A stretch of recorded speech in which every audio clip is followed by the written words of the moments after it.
Gas station log. Hey everybody! Yay buddies! It's 5:19 buddies! On September 12th, 2018. So yeah, I've been dealing with some stuff.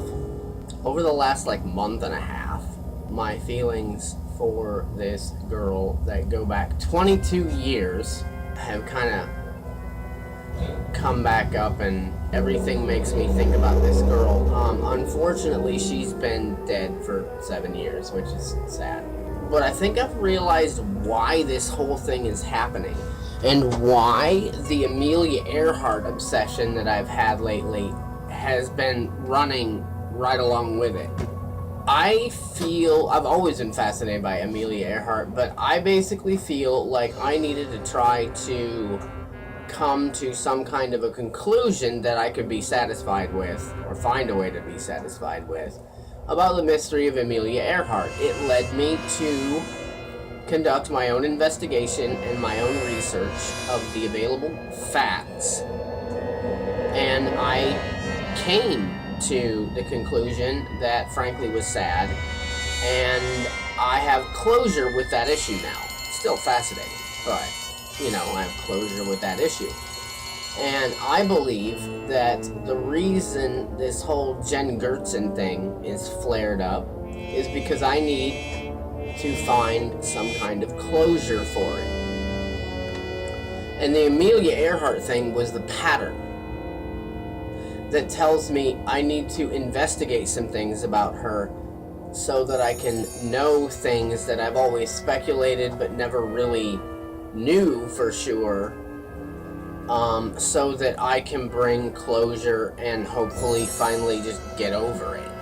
I've noticed that God has done that with a few of my ex-girlfriends in the past. He has brought me through a process simply so that I can find closure and close the book on it. Case closed, so to speak. So that's kind of where I'm at, and it's kind of been preoccupying my thoughts for the last month and a half. It all started, I was in the shower, I was talking to Jesus, I was fine.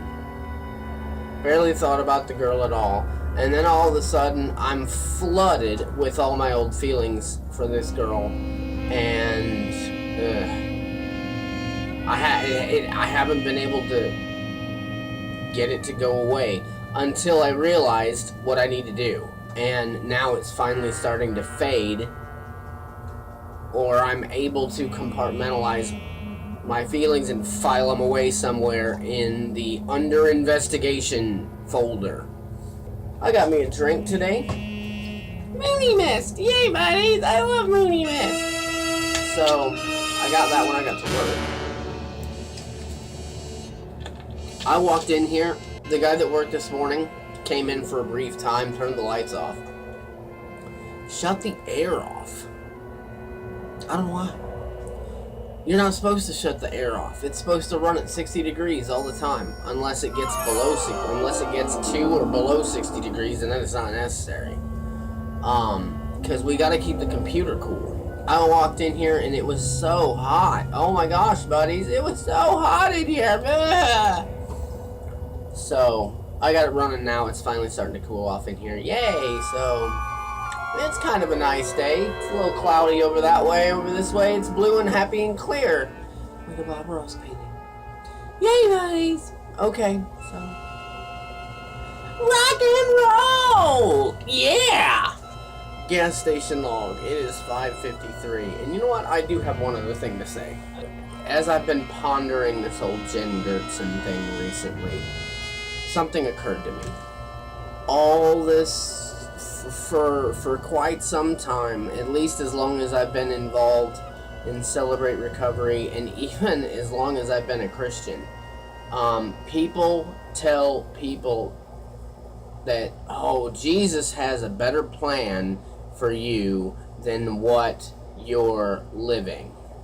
And sure, maybe he does. I've always believed it, but you know what? Jen Gertzen was murdered in a St. Louis motel room as she was trying to straighten her life out. Tell me how that's God's best for her. because, pardon my language, but that's bullshit. That it was God's best for her to get murdered before she could turn her life around, and let alone come at life with a clear, sober thinking about life. I don't know. That's just not cool. No one is guaranteed that God has better plans for anybody. You can't tell that to people. Because then when people die, horrible deaths, it's insulting. Anyway, yeah, that thought occurred to me the other day, and I just wanted to point that out. Because that's crap.